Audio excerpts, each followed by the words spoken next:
Hey guys, I've had a couple of people ask me yesterday. I hope you guys are doing well, by the way.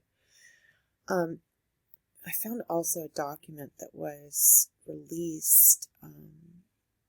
It's very fascinating. I'll show it to you, but first let me talk about RH null, the reason it's important to science. Okay, just because something's important to science doesn't give the medical community or the DoD the right to detain people as slaves in this country. So what they do is when a baby is born, they test them for something called PKU. And if you test positive for PKU, I think it also relates to this blood type. And when I was showing you that document yesterday, it shows that, the person in America with O, they're not saying how the person's informed or how they're detaining that person. I believe that all the people all over the world, wherever they are probably in something called Guantanamo Bay. I mean, that's just what I think. There's other kinds of rare blood too. So it's not only limited to this, but let me talk to you a little bit about what it does. There is a relationship between our immune system and blood types. So why would they breed for this blood type? Because the blood has no antigens in it. Okay, so when you read about certain bloods, not, certain people don't get COVID or, whatever. I mean, the blood type has a lot to do with it. But okay, so when you look at, let me just explain the groups, right? Antigens, group O, you have anti-A and anti-B, and the no antigens in the red blood cell. And they're not actually showing, we can talk about the other blood types. I just want to talk about null for a second. They have abnormal RBCs. They have deformed shapes, leaky membranes, and shorter lifespans, supposedly. Okay, I don't really think that's true. But these people don't lack just 1, 2, or 3 of the 61 Rh antigens. They actually lack all of them. Thereby, the test when people are born is a PKU test, because you don't actually have in your system the you don't have it's some amino acid in your system to break down something called phenylalanine, which is in NutraSweet. It's in diet drinks. If I drink it, for example, I get, I can have gum occasionally without having a reaction. But if I drink it in any form, I'll be talking to someone and then I start slurring and I almost pass out. I have to sleep immediately because my body can't process it. So PKU, you can look it up, PKU. And I was looking at, the connection between MK Ultra, all right, because you're really considered very valuable due to your blood, your value, your natural assets, so like when AOC comes out in her dress, tax the rich, it's the rich, the really rich are the ones with the blood, but they deprive those people of the right to work and their own money or copyrights, and then put a bunch of crimes on their chart that they never committed and detain them permanently. And I don't know how many other people are in this position, because when you look at how many people are detained, It looks like a lot. So I think they're not only detaining Rh-null, I think they're also detaining other rare blood types. There's a couple of other ones that aren't on this list. I think one is called Kel, one is called Kid, one is called, I think it's MNS, and then when I was looking up MK to see if there was a correlation between MK Ultra and blood type, I found a lot of biblical things that were just unusual on the days of my surgery. So I don't know why they try to hide it or whatever, but it's worth a lot of money. I kept seeing this price, like a little less than $1 billion, but it would be right after a surgery. So it would be like a crazy, crazy amount of money that just didn't make any sense on a mortgage. And I just couldn't understand what that was. Was that a clinical trial? No, this blood is worth that kind of money. All right. So with great blood comes great responsibilities and consequences.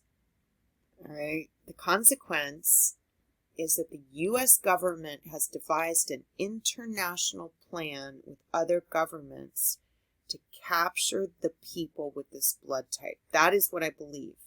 They're capturing the people with this blood type and other blood. There's a D negative or D minus blood. There's a couple of other blood types too that are rare and very important to science. Why is golden blood? We learn this in Outsiders, stay golden, pony boy, or whatever, right? Why pony boy, number one? I told you about horses, right? But also because the golden blood, because it doesn't have any of the 61 antigens, it creates antigens to things like cancer, things like HIV, things like,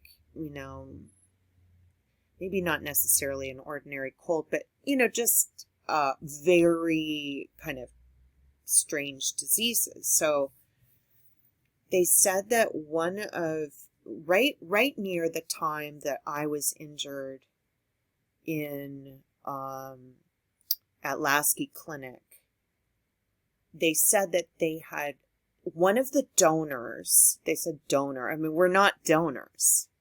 We're not donors. We're captives. That's different. Okay. We're not donating anything. They're stealing it. And due to its worth, everybody else gets to buy houses and cars and whatever. And they also can contribute to science while the person is enslaved. That should not be happening.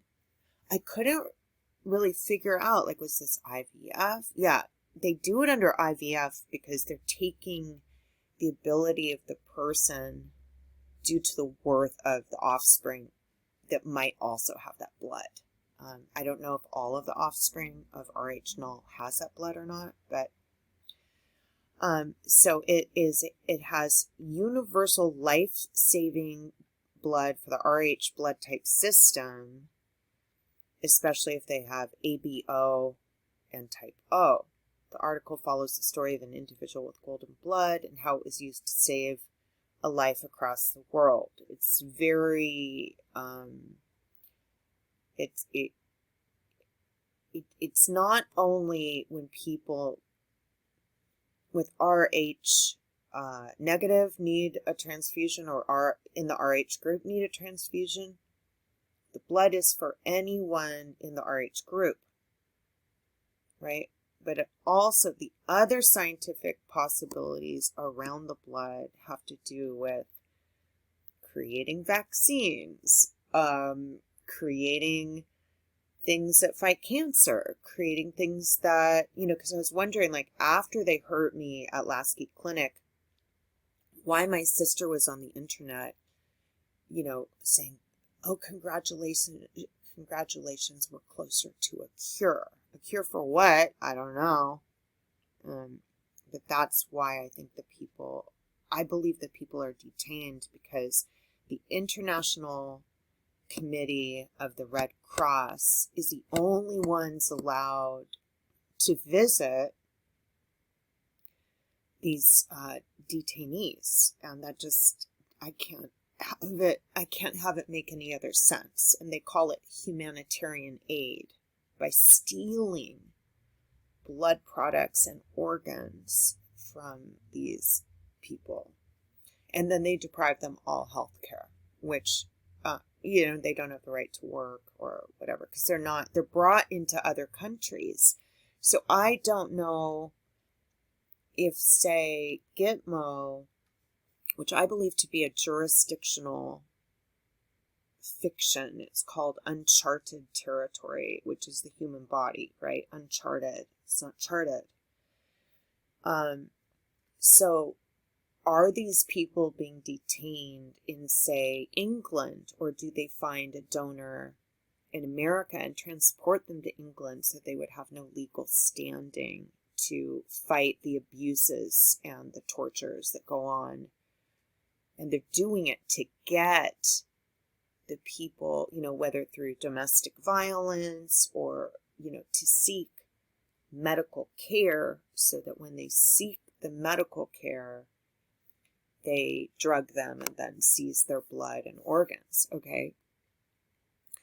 So even if they receive O negative, the presence of other Rh antigens, so they also can't get blood transfusions from anyone other than, I think it also has to be Rh null.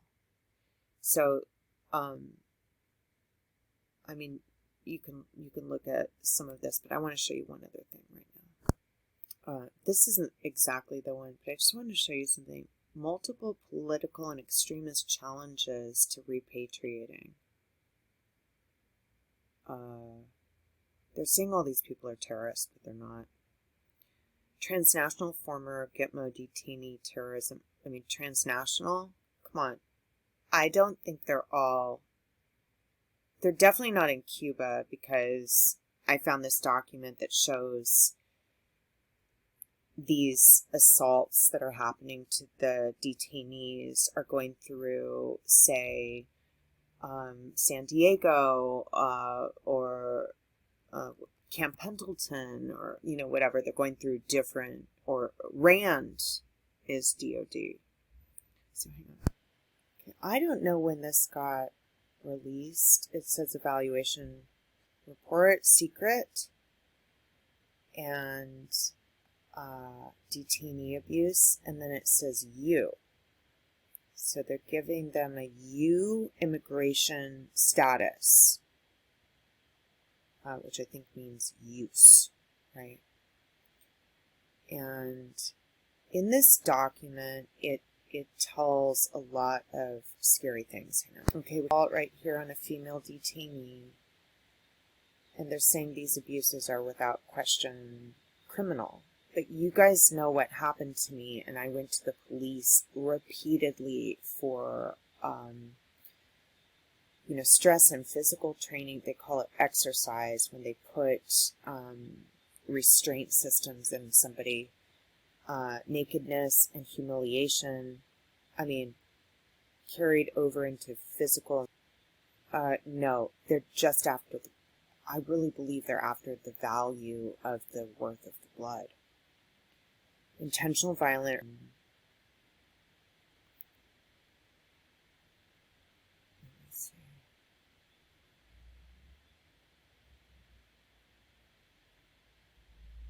So they're saying that these have violated international law. Okay. Some of these, this has to do with dogs. But there's another one about humiliation. Let me find it. Which is all the stuff I said, okay?